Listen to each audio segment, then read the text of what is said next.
Greetings, book lovers everywhere. I'm E-Train and welcome to E-Train Talks, where I discuss everything books in the hopes of inspiring others to love reading as much as I do. Today I have a very special guest. At 13, she's the youngest guest I've had on my podcast. She's been featured and celebrated on countless news shows, magazines, and received awards for her amazing contributions to kindness. She's a published author, kindness advocate, and all-around amazing person. I won't keep you in suspense any longer. I'm so excited to talk with kindness champion Sammie Vance, the creator of the Sammie's Buddy Bench project and fellow podcast host. Thank you so much for joining me on E-Train Talks, Sammie. Hi, thank you so much for having me here. Well, you've certainly done a lot to promote kindness, positivity, and your Buddy Bench project is so inspiring. I know it's connected a lot of kids from all over the world. And thank you so much for sharing your story on E-Train Talks and everywhere you're interviewed. So, throughout your Buddy Bench project, you've shared that you don't have to be an adult to make a difference. Will you share some things us kids can do to make a positive impact? Yeah, so one of my main mottos is you don't just have to be an adult to make a difference, you could be a kid too. And I think that's a really important message for everyone to know that kids can make a difference. And some other advice that I would have for people who want to make, specifically kids who want to make an impact, is one small thing can make a big difference. Something as simple as holding the door for someone, it could really make a big impact in someone's life and you wouldn't know it. So the little things count. That's a very important message. And that certainly shows up a lot, like all over. So many people promote kindness, including you. And yeah, just the little things, they can make a big difference. It's like the butterfly effect, because the little things matter. And yeah, just holding the door for somebody, sitting with somebody at lunch, those are really important things that you can do. And yeah, you might not even know it. I'm just repeating what you're saying now, but because it's so meaningful and so true. Mm-hmm. So it's so incredible that your buddy benches have made it to over 200 locations across the United States, Mexico, Australia, and so many other places. That's an amazing contribution to promoting friendship, kindness, and of course, conservationism, because all of your buddy benches are recycled. So how does someone go about getting one of your buddy benches brought to their community or school? Yeah, so thank you for asking that. I think for the people who don't know, a buddy bench is a place when someone is lonely, they can sit on the buddy bench and another person can come up to them and ask them to play and they can play together. So we do this in a unique way where they're collected out of recycled plastic caps and lids. And like you were saying, there's been over 200 places, communities, schools, and groups who've gotten buddy benches. The furthest one and one of the most recent ones is going to Ghana, which is really cool. Yeah, but basically anyone can get a buddy bench. It just takes maybe a community to help you collect the caps, or a group or something like that. But you collect the plastic caps and lids, and then a lot of people will contact me or my mom to ask for advice on maybe how to get the word out to help collect the caps a little bit faster, because it takes 200 pounds of plastic caps and lids. But there's that, and then you will either get them ship the caps to Green Tree Plastics, which is the people who make the buddy benches, or you could take it down there and do a swap off to get the buddy bench. But it's a really cool process. Yeah, it sounds like a really cool process. And I've seen on your social media that so many people get involved. Recently, a lot of classes have been gathering plastic caps, plastic lids, so many amazing people are chiming in and helping out with your project. And I think that's amazing and super powerful what you're doing to promote friendship and kindness. And it's so remarkable that you're making a huge impact, not just in your community, but also all over the world. Like, you're even shipping a buddy bench to Ghana. That's so cool. Like, I've got to say, and you're being interviewed on the Today Show. You talked on NBC News Tonight. You're doing a lot of great things. And I'm just honored to have you on my podcast. And now my next question is, well, you're a published author. At age 13, you're a published author. Your novel, Inspire the World, A Kid's Journey to Making a Difference, it just came out last year. And I read it super quickly because I was inspired by what you're doing. And your book is probably one of the reasons I started my book drive about a week ago, because I thought I mean, I'm doing all these book reviews and that's amazing, but I want to do more. And seeing what you've done to promote kindness, literacy, and all these amazing different projects that you've done, it really inspires me and so many others to make a difference. So, what was the process to get your book published? And how did you get in contact with an agent and a publisher? Yeah, so first of all, I just want to say thank you so much for all your kind words, and I wanted to let you know how amazing you are as well. You're Thank you. doing so many amazing things, and it's really cool. I'm happy to be here. But yeah, so my book, Inspire the World, A Kitchen Making a Difference. It's about my journey with the buddy benches and also how other people can make a difference no matter what.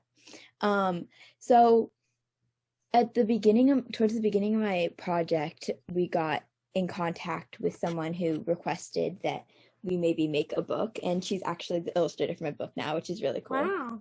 She suggested that we make a book, and um, I can't remember exactly how we got a literary agent. That's my mom. My mom is like kind of the manager of my Buddy Bench project, so she helped a lot with that. But basically, I started writing my book when I was 9 years old.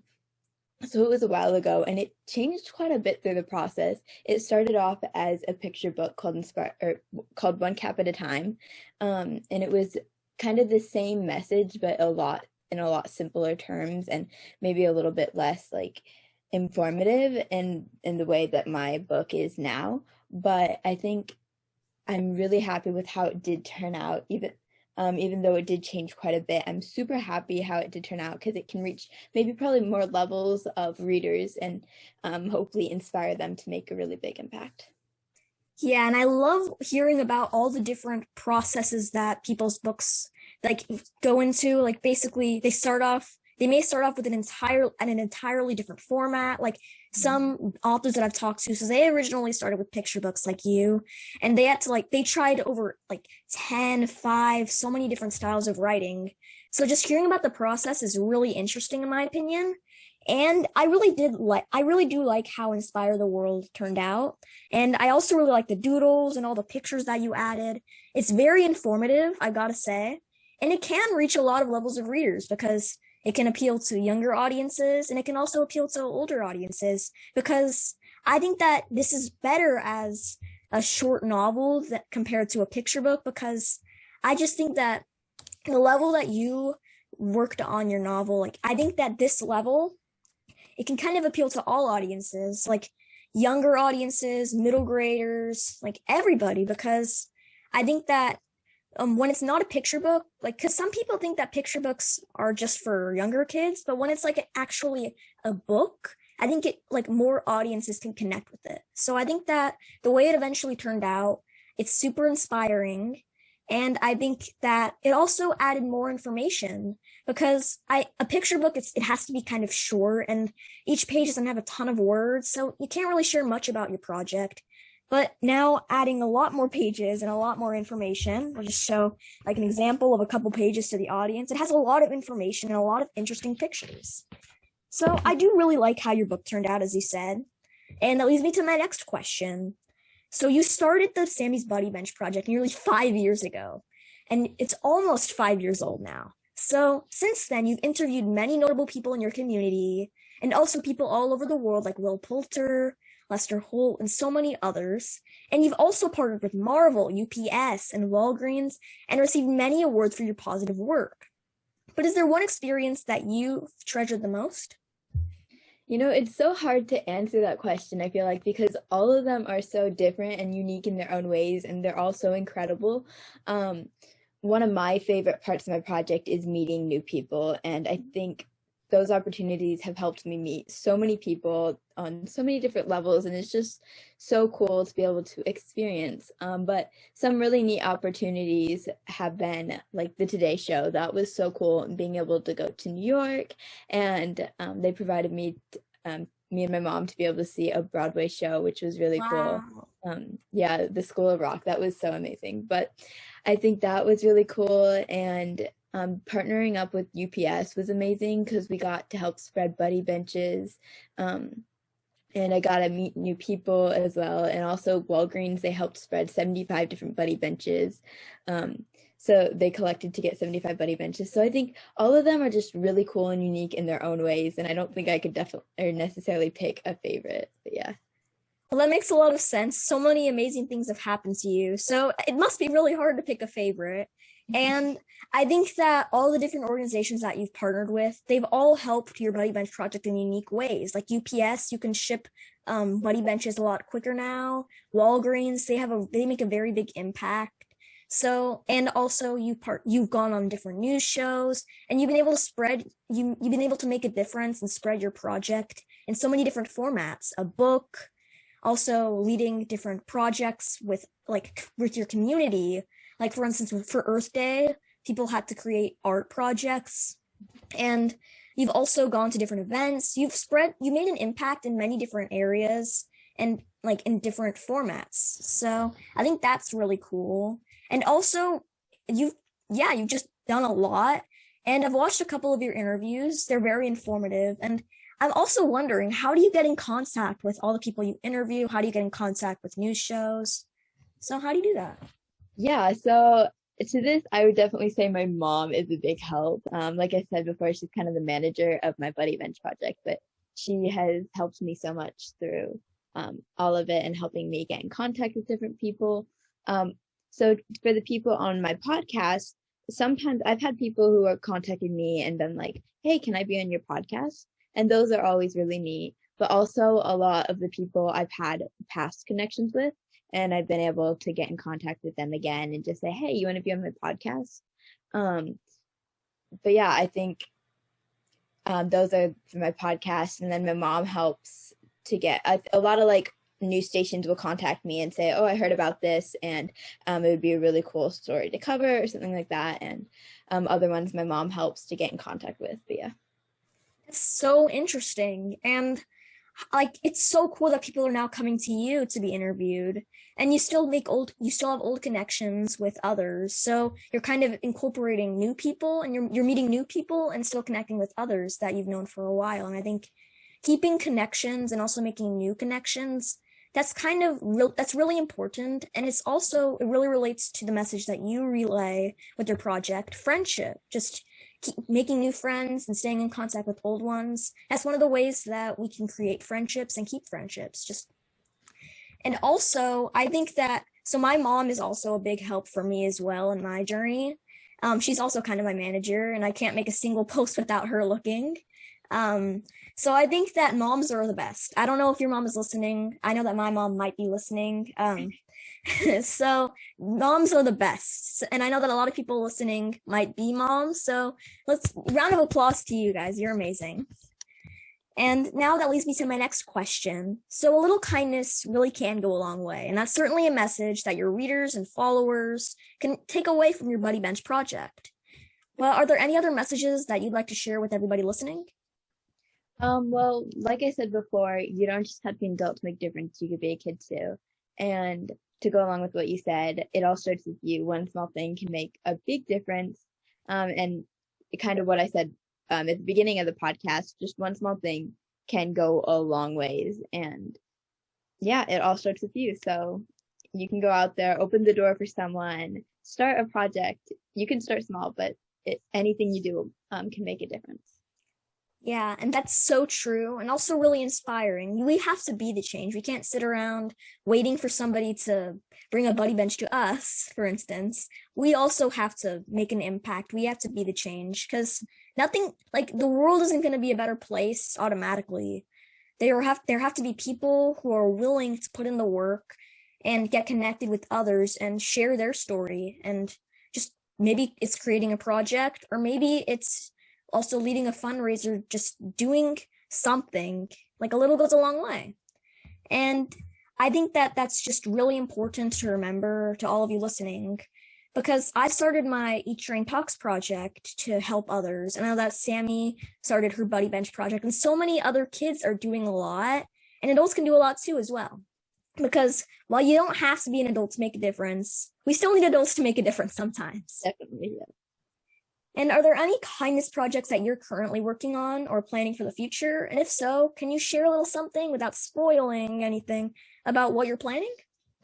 Well, I can't think of anything like specific right now that I'm planning on starting in the future, but I definitely hope, like for the future, I definitely hope to continue my Buddy Bench project as well as start maybe other kindness campaigns and different initiatives. Because something that I think everything that I've done kind of revolves around kindness. So I hope to maybe in the future start different kindness projects and stuff. Well, as you get older, you're certainly going to widen your impact. And I know that, well, yeah, you have a mom as your manager, you have a great team of people just helping you along the way. And I think that's so important, having people that are going to be in your corner by your side, and they're always going to be there for you. And having a mom as a manager is also a very great help. Yeah. And that leads me to my next question. So you started the Buddy Bench project to create and promote friendship and other topics like kindness, which is such a great cause. Will you share your definition of what it means to be a friend? Yeah, I love that question so much. My definition of for someone to be a friend is just someone who is always there for you through thick and thin, um, who you can go to have fun or have meaningful conversations with, someone who's always there for you in simple terms, um, and someone who you can go to for anything. Yeah. And that's really true because we like friends. To be a true friend, you have to be there for your friend. Like for instance, if you're hurt, if somebody's bullying you, a friend isn't going to stand around and do nothing and avoid the situation. A friend's going to be there for you through thick and thin, like you said. So I think that that's a really great definition of a friend. And also, friendships are always just being there for your companion and just being pals who always want to go have sleepovers with each other. And you also just have to like each other, because Yeah. you can't really be a true friend if you aren't really being kind, because friendships are both of the companions, both of the people being nice to each other. So there are many different definitions of a friend, and I think that yours really kind of sums it up. You just have to be there for the others, and that's just so true.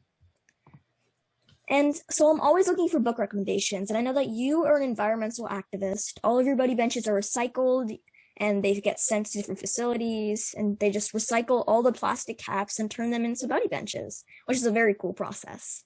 So, are there any environmental conservation themed novels that you can recommend, or kindness novels?